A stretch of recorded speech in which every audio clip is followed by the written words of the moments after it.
Hello everyone. Myself Suresh Kumar HM, working as an assistant professor in Computer Science Department, Government First Grade College, Zulia, which is affiliated to Mangalore University. And today, welcome to our second session of the topic deadlock in operating system. In actually session one, we studied about the what basics of deadlock. That means we learned about what is basically a deadlock is, and then some of the necessary conditions uh, which need to happen in order to occur deadlock, and also about the resource allocation graph. In session 1 we studied all these things. In session 2 we actually going to learn about how can we able to handle deadlock. In that too we are learning about the method deadlock prevention. So in session 2 we are actually learning about how do we handle deadlock through the method deadlock prevention. Okay, we all know how deadlock happens. So now we will try to learn how to handle these deadlocks. So there are a few methods through which we can handle these deadlocks. So one of the method is is to use a protocol to prevent or avoid deadlocks, thereby ensuring that the system will never enter a deadlock state. So as we know, prevention is better than cure. We make sure that deadlock never occurs at the first place. Okay, so ನಾವು deadlock ಆಗದೇ ಇರೋ ರೀತಿನೇ ನಾವು first ನೋಡ್ಕೊಳ್ತೀವಿ. So ಅದಕ್ಕೆ ಕೆಲವು ಪ್ರೋಟೋಕಾಲ್ಸ್ನ follow ಮಾಡಿ we try to prevent or avoid deadlocks. So this is the first method which is available in handling the deadlocks. Second one is we allow the system to get into the deadlock state, and then later we detect it and try to recover from it. So once we get the disease, we need to recover from it, right? For that, we need to take the medicine. Similarly, we allow the system to get into the deadlock state. After it gets into the deadlock state, we detect it and then use some protocol in order to recover from it. So this is the second method available. And the third method is we can ignore the problem altogether and pretend that deadlocks never occur in the system. So this is the method most of the operating system like your Windows or Linux what uses. In this case, it's the job of the software engineers to write a program in such a way that these kind of deadlocks doesn't happen. What they should make use of all kind of concepts like threats and all, and ensure that a system doesn't get into the deadlock. So in this session, actually, we try to understand how we can use the first method, that is, how do we use the prevent method in order to ensure that the system will never get into the deadlock state. Okay, now we try to learn how deadlock prevention method is used in order to ensure that a deadlock never happens at the first place. We use two words, deadlock prevention and deadlock avoidance. Actually, both uses different kinds of methodology in order to what ensure your system doesn't get into the deadlock state. So first I'm teaching about how do we use this deadlock prevention method in order to handle these deadlocks. So one of the main objective of deadlock prevention is to ensure that at least one of the four conditions which are what very much necessary for the deadlock to happen. So what this deadlock prevention is going to do is it will ensure that at least one of these conditions cannot hold, thereby preventing the occurrence of the deadlock. You all know that four necessary conditions. So what are those necessary conditions? One is mutual exclusion, another one is hold and wait, third one is what no preemption, fourth one is circular wait. So all these four conditions has to be hold simultaneously. So ನಾಲ್ಕು condition ಏನಿದೆ, these condition has to hold simultaneous ಅಂದರೆ ಒಟ್ಟಿಗೆ ಆಗಬೇಕು. So deadlock prevention ಇಲ್ಲಿ ಏನು ಮಾಡುತ್ತೆ ಅಂತ ಹೇಳಿದ್ರೆ, ಈ ನಾಲ್ಕರಲ್ಲಿ ಅಟ್ಲೀಸ್ಟ್ ಯಾವುದಾದ್ರು ಒಂದು ಹೋಲ್ಡ್ ಅಥವಾ ಏನೋ ಒಂದು ಸ್ಯಾಟಿಸ್ಫೈ ಆಗಲಿಲ್ಲ, ಒಂದು ಹೋಲ್ಡ್ ಆಗಲಿಲ್ಲ ಅಂತ ಹೇಳಿದ್ರೆ ದಟ್ ಮೀನ್ಸ್ ಡೆಡ್ಲಾಕ್ ಆಗೋದಿಲ್ಲ ಅಂತ, right? It is like what AND operation. So if you have like three inputs, in order to get the output as one, all the three inputs should be one, right? If any one of the input is zero, your output will be zero. So ಅದೇ ರೀತಿ ಇಲ್ಲೂ ಕೂಡ deadlock prevention ಏನು ಮಾಡುತ್ತೆ ಅಂತ ಹೇಳಿದ್ರೆ, ನಾಲ್ಕು condition ಯಾವ್ದಾದ್ರು ಅಟ್ಲೀಸ್ಟ್ ಒಂದು ಕಂಡೀಷನ್ನು ಹೋಲ್ಡ್ ಆಗಲಿಲ್ಲ ಅಂತ ಹೇಳಿದ್ರೆ your deadlock is not going to happen. So this methodology is used by deadlock prevention method. Okay, so ಅದನ್ನೇ ಕಾನ್ಸೆಪ್ಟ್ ಆಗಿ ಇಟ್ಕೊಂಡು ಈಗ let us first see how we can able to cancel out mutual exclusion condition. So you all know what is mutual exclusion. Mutual exclusion means no two your processes can share the same resource. That means only one process can able to use one resource at a time. So in order to cancel, or in order to make sure that this condition doesn't hold, we need to make sure that these processes should share these resources. ಹೌದಲ್ವಾ? ಈ mutual exclusion condition satisfy ಆಗಬಾರ್ದು ಅಂತ ಹೇಳಿದ್ರೆ ನಾವೇನು ಮಾಡಬೇಕು, ಪ್ರಾಸೆಸಸ್ಗಳು ರಿಸೋರ್ಸಸ್ನ share ಮಾಡ್ಕೊಳ್ಳೋ ರೀತಿ ಮಾಡಬೇಕು. ಬಟ್ ಏನು ಅಂತ ಹೇಳಿದ್ರೆ problem, we cannot prevent deadlocks by denying the mutual exclusion condition. So mutual exclusion ಕಂಡೀಷನ್ನ ನಾವು ಡಿನೈ ಮಾಡಿ ಡೆಡ್ಲಾಕ್ನ ಪ್ರಿವೆಂಟ್ ಮಾಡೋದಕ್ಕೆ ಬರೋದಿಲ್ಲ. Why? Because some resource are intrinsically non-shareable. ಅಂದರೆ ಕೆಲವು ರಿಸೋರ್ಸಸ್ಸು ಬೇಸಿಕಲಿ ಅಥವಾ by nature they are non shareable. For example, ಈಗ ನೀವು ಪ್ರಿಂಟರ್ ಅಂತ ತಗೊಂಡ್ರೆ it cannot be simultaneously shared by several processes. ಅಂದರೆ ಒಟ್ಟೊಟ್ಟಿಗೆ ಪ್ರಾಸೆಸಸ್ಸು ಒಂದೇ ಪ್ರಿಂಟರ್ನ ಶೇರ್ ಮಾಡ್ಕೊಳ್ಳೋದಕ್ಕೆ ಬರೋದಿಲ್ಲ, ಅದು ಬೈ ನೇಚರ್ ಹಾಗೇನೆ ಇರೋದು. ಅದೇ some of the shareable resources like files, they do not need mutual exclusion, right? ಈಗ ಫೈಲ್ಸ್ ಅನ್ನು ತಗೊಂಡ್ರೆ ಅದಕ್ಕೆ ಏನು ಒಟ್ಟೊಟ್ಟಿಗೆ ಆಕ್ಸೆಸಿಬಲ್ ಬರುತ್ತೆ, ಬಟ್ ಅದಕ್ಕೆ ಮ್ಯೂಚುವಲ್ ಎಕ್ಸ್ಕ್ಲೂಷನ್ ಅಗತ್ಯ ಇರೋದಿಲ್ಲ. ಸೊ ಆದ್ರಿಂದ we cannot prevent deadlocks by denying the mutual exclusion condition. So mutual exclusion ಕಂಡೀಷನ್ನ ನಾವು ಡಿನೈ ಮಾಡಿ ನಾವು ಪ್ರಿವೆಂಟ್ ಮಾಡೋದಕ್ಕೆ ಬರೋದಿಲ್ಲ. ಸೊ ಏನಿದ್ರೂ ಮಿಕ್ಕಿದ್ದ ಮೂರು ಕಂಡೀಷನಲ್ಲಿ ಯಾವುದಾದ್ರು ಅಟ್ಲೀಸ್ಟ್ ಒಂದು ಕಂಡೀಷನ್ನ ನಾವು ಡಿನೈ ಮಾಡಿ ಡೆಡ್ಲಾಕ್ನ ಪ್ರಿವೆಂಟ್ ಮಾಡ್ಬೋದು. ಅದು ಹೇಗೆ ಅಂತ ನೋಡೋಣ ಈಗ. ಓಕೆ, ಈಗ ಫಸ್ಟ್ ಕಂಡೀಷನ್ ಮ್ಯೂಚುವಲ್ ಎಕ್ಸ್ಕ್ಲೂಷನ್ ಆಯಿತು. Second condition is, as you all know, is hold and wait. So what do you mean by hold and wait? If a process wants to request some resource, it has to have at least one resource with it, then only it can able to request.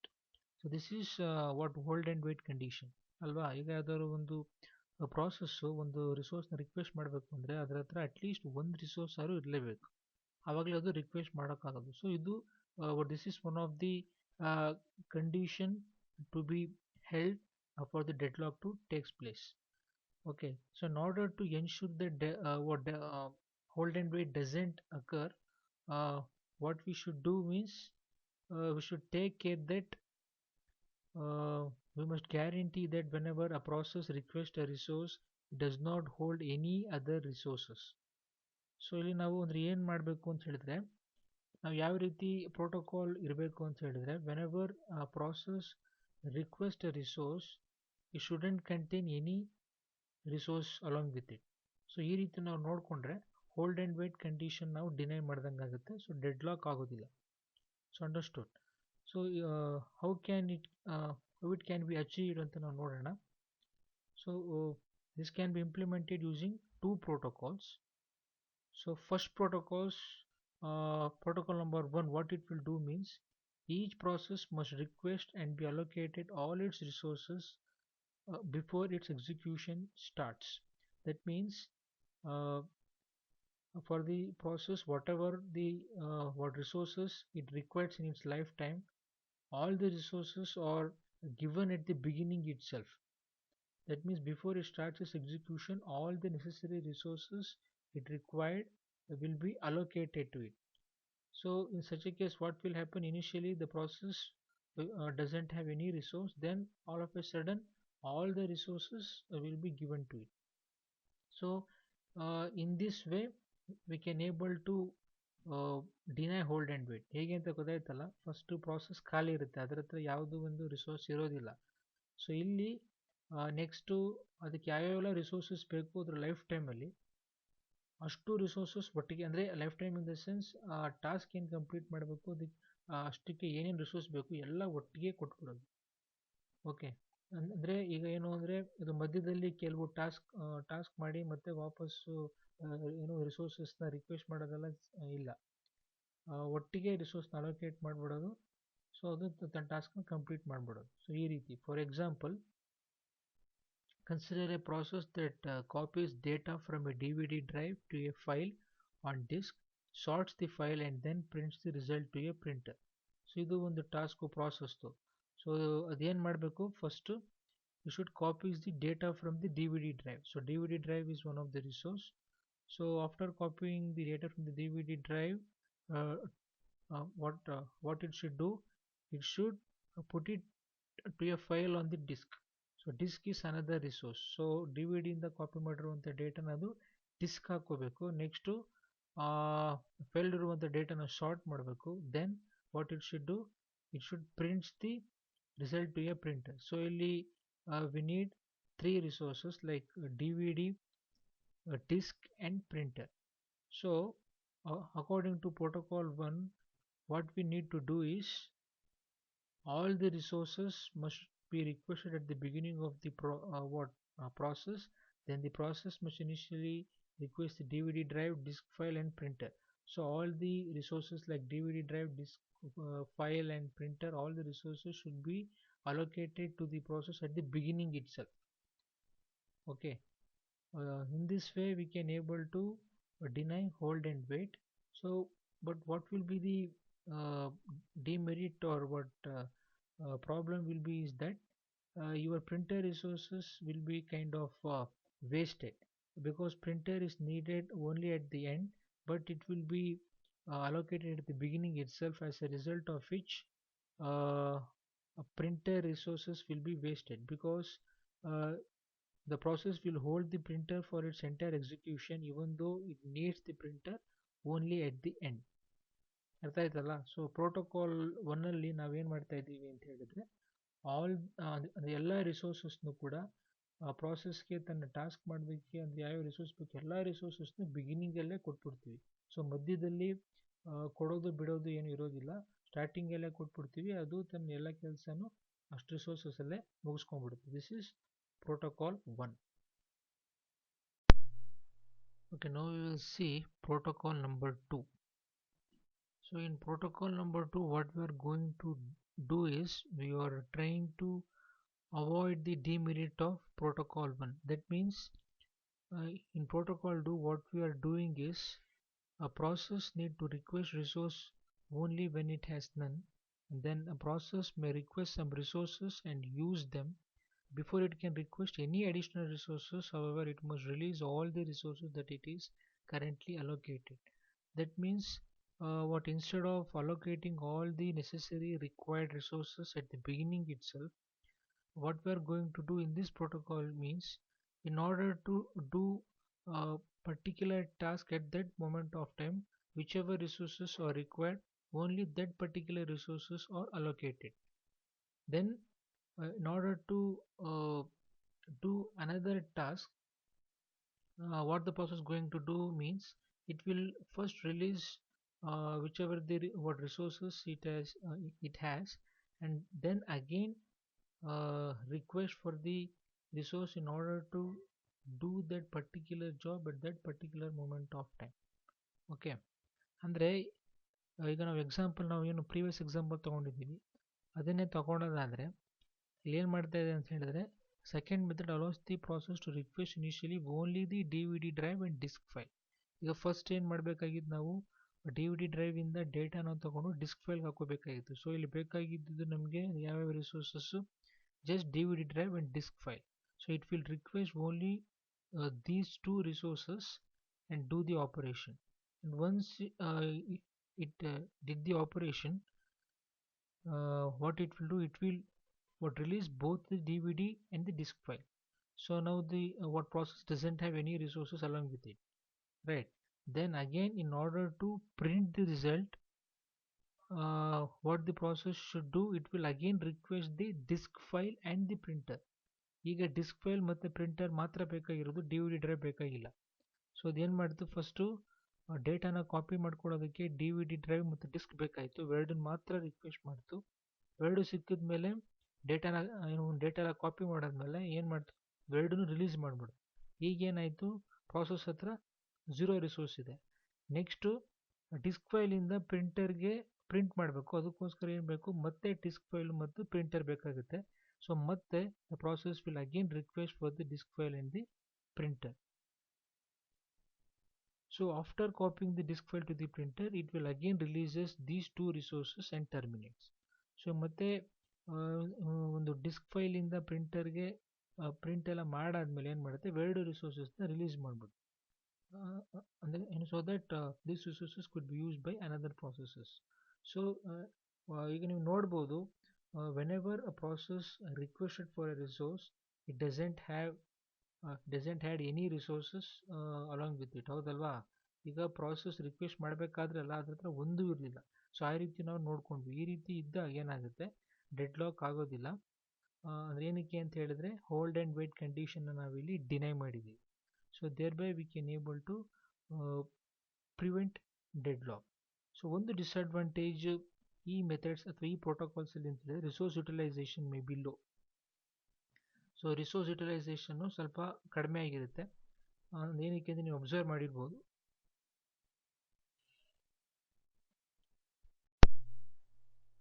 Okay, next is no preemption condition. So you all know what this no preemption condition is. So that means a process can able to release the resource only voluntarily. Resource cannot be preempted. That means it cannot be forcibly taken away from that particular process. So this is no preemption condition, which is one of the important condition to be held along with the other three conditions for deadlock to happen. So in order to deny this no preemption, we must ensure that preemption do happen. So if you ensure that preemption do happen, that means we are denying that particular no preemption characteristics, as a result of which we can deny deadlock, or we can prevent deadlock. So let's see how we can do that using that particular protocol. So one of the protocol is if a process is holding some resources and request another resource that cannot be immediately allocated to it, then all resources currently being held are preempted. So what we are going to do is, whenever a process having some resource and wants some more resources, it will request. If that particular resources is not available at that particular point of time, then what will happen, that particular process will go into the waiting state. So in that situation, whatever the resources that particular process is holding on, it will be preempted. That means forcibly taken away. So in other words, these resources are implicitly released, and the process will be restarted only when it can regain its old old resources as well as the new ones that it is requesting. Okay, so ಇಲ್ಲಿ ಏನಾಗ್ತಾ ಇದೆ, ಒಂದು process ಕೆಲವು ರಿಸೋರ್ಸಸ್ನ ಇಟ್ಕೊಂಡಿದೆ ಅಂತ ಇಟ್ಕೊಳ್ಳೋಣ. ಇಟ್ಕೊಂಡು ಇನ್ನೂ ಕೆಲವು ರಿಸೋರ್ಸಸ್ನ ಅದು ರಿಕ್ವೆಸ್ಟ್ ಮಾಡಿದಾಗ ಏನಾಗುತ್ತೆ, ಅಕಸ್ಮಾತ್ ಅದು ರಿಸೋರ್ಸ್ ಅವೈಲಬಲ್ ಇಲ್ಲ ಅಂತ ಹೇಳಿದ್ರೆ ಪ್ರಾಸೆಸ್ ವೇಟಿಂಗ್ ಸ್ಟೇಟ್ಗೆ ಹೋಗ್ಬೇಕು. ಸೊ ವೇಟಿಂಗ್ ಸ್ಟೇಟಲ್ಲಿ ಇದ್ದಾಗ ಏನಾಗುತ್ತೆ, ಅದರ ಹತ್ರ ಕರೆಂಟ್ಲಿ ಇರುವಂತಹ ರಿಸೋರ್ಸಸ್ನ ಬಲವಂತವಾಗಿ ಆಪರೇಟಿಂಗ್ ಸಿಸ್ಟಮ್ ಕಿತ್ಕೊಳ್ಳುತ್ತೆ. So we are forcing the what preemption. So ಈ ರೀತಿ ಕಿತ್ಕೊಂತೀವಿ. ಸೊ ಕಿತ್ಕೊಂಡಾದ್ಮೇಲೆ ಇಲ್ಲಿ ನಾವು ನೋ ಪ್ರಿಯಂಪ್ಷನ್ ಮೆಥಡ್ನ ನಾವು ಡಿನೈ ಮಾಡಿದಂಗೆ ಆಯಿತು. ಸೊ ಮತ್ತೆ ಪ್ರಾಸೆಸ್ ಯಾವಾಗ ಸ್ಟಾರ್ಟ್ ಆಗಬೇಕು ಅಂತ ಹೇಳಿದ್ರೆ only when it what regains is old resources, ಅಂದರೆ ಅದ್ರ ಹತ್ರ ಮುಂಚೆ ಏನು ರಿಸೋರ್ಸಸ್ ಇತ್ತು ಅದ್ರ ಜೊತೆ ಹೊಸ ರಿಸೋರ್ಸಸ್ ಅದೇನು ರಿಕ್ವೆಸ್ಟ್ ಮಾಡಿತ್ತು ಎಲ್ಲ ಸಿಕ್ಕಿದಾಗ ಮಾತ್ರ ಅದು ವಾಪಸ್ಸು ರೀಸ್ಟಾರ್ಟ್ ಆಗುತ್ತೆ. ಇಲ್ಲಿ ನಾವು ರಿಸೋರ್ಸಸ್ನ ಫೋರ್ಸಿಬಲಿ ಕಿತ್ಕೊಳ್ತಾ ಇರೋದ್ರಿಂದ ನಾವಿಲ್ಲಿ ಒಟ್ಟು ಏನು ನೋ ಪ್ರಿಯಂಪ್ಷನ್ನ ನಾವಿಲ್ಲಿ ಡಿನೇ ಮಾಡ್ತಿರೋದ್ರಿಂದ ನಾವು ಏನಾಗುತ್ತೆ ಡೆಡ್ ಲಾಕ್ನ ನಾವಿಲ್ಲಿ ಅವಾಯ್ಡ್ ಮಾಡ್ಬೋದು. Okay.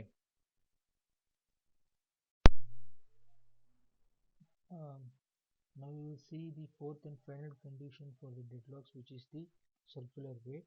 You all know what is a circular wait is. That means if we consider a system with three processes, say P1, P2 and P3, the circular wait happens when P1 is waiting for the resource held by P2 and P2 is waiting for the resource held by P3, and finally P3 should wait for the resource held by P1. If we come across this kind of situation, then we can say that all these processes are in a circular wait, as you can observe. So in order to ensure that this condition never hold, we need to impose a total ordering of all resource types. So in order to make sure that this circular wait doesn't happen, what we are doing is we are imposing a kind of ordering of all the resource types. That means we are giving some enumeration or numbering to all the resource types, and we are for making sure that whenever a process requests resources, it should request in an increasing order of enumeration. But we will see in detail what it means in the next slide, where we tell about the protocols. So first we need to understand what this enumeration is and how it is done. So first of all, we need to enumerate all the resources according to the frequency of their usability. First we need to number it. ನಾವು ಏನು ಅಂದರೆ first ರಿಸೋರ್ಸಸ್ಗೆ numbering ಕೊಡಬೇಕು. ಯಾವ basis ಮೇಲೆ numbering ಕೊಡ್ತೀವಿ ಅಂತ ಹೇಳಿದ್ರೆ based on the frequency of usability. That means whichever the resources which are frequently used, they are given higher priority, and that's why it's given a lower value. Lower the value, higher the priority. For example, if you consider tape drive, disk drive and printer, tape drive is given the higher priority with the value 1, disk drive is given the value 5, and printer is given the value 12. So this is how we enumerate the resources. Okay, in the next part we will see through the protocol how we will be able to deny circular wait.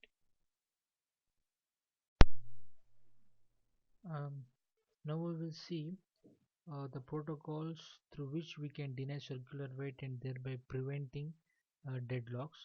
So one of the protocols used is whenever a process can request, it can request only in an increasing order of enumeration. As in the previous slide we have mentioned that each of the resources should be enumerated or numbered. So if that is the case, then whenever the process has to request resources, it should request in the increasing order of enumeration only. As you can see, if a process can initially request about any number of instances of a resource type Ri, after that the process can request instance of resource type Rj if and only if Rj is greater than Ri. If several instances of the same resource type are needed, a single request for all of them must be issued. This is simple ಹೇಳಬೇಕು ಅಂತ ಹೇಳಿದ್ರೆ so say for example, as we see saw in the previous slide, what we have taken three resources for the example, say tape drive, disk drive and printer. So tape drive had the value 1, disk drive had the value 5 and printer had the value 12.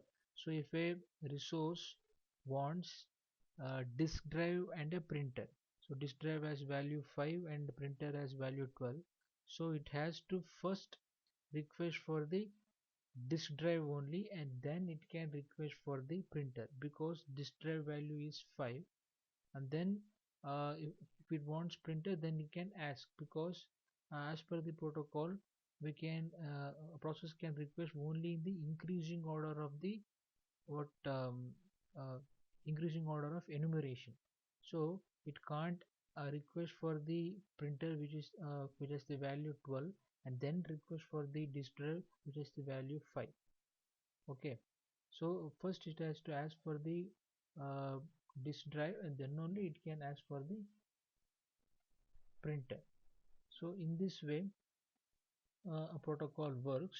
So if at all if you have multiple instances of printers, at one request it can able to get all those printers. So protocol 1 is saying that ಅರ್ಥ ಆಯ್ತಲ್ಲ.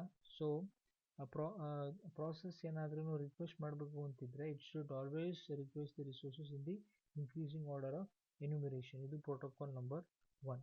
So protocol 2 ಏನು ಹೇಳುತ್ತೆ ಅಂತ ಹೇಳಿದ್ರೆ, whenever a process requests an instance of resource type rj, it has released any resources ri such that uh, ri value should be greater than or equal to rj.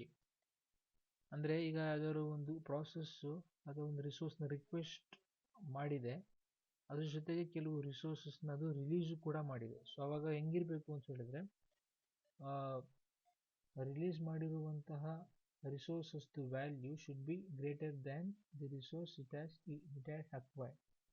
So ಇವೆರಡು ಪ್ರೋಟೋಕಾಲ್ನ ನಾವು follow ಮಾಡಿದ್ರೆ we can make sure that circular wait doesn't happen.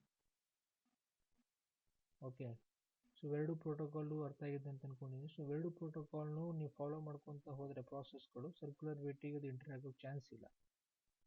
So one of the demerits of using this prevention method, so ಈ prevention method ಏನಿದೆ, deadlock prevention ಮೆಥಡನ್ನು ನಾವು use ಮಾಡೋದ್ರಿಂದ ಕೆಲವು limitations ಅಥವಾ ಡಿಸ್ಅಡ್ವಾಂಟೇಜ್ ಏನಂದರೆ, ಒಂದು ಲೋ ಡಿವೈಸ್ ಯುಟಿಲೈಸೇಷನ್. ಸೊ ಈ ರೀತಿ ಪ್ರೋಟೋಕಾಲ್ ಇರೋದ್ರಿಂದ ಏನಾಗುತ್ತೆ, ಡಿವೈಸಸ್ಗಳ utilization is not that efficient. Some of the devices could be wasted, and because of which system throughput can also be reduced. So deadlock prevention method uh, through which we can able to prevent deadlock, it has some disadvantage. As a result of which we have another method called deadlock avoidance method, through which we can also deny deadlock. So in the next session we will try to learn what this deadlock avoidance method is and how we can able to handle the deadlocks through this deadlock avoidance method. Thank you.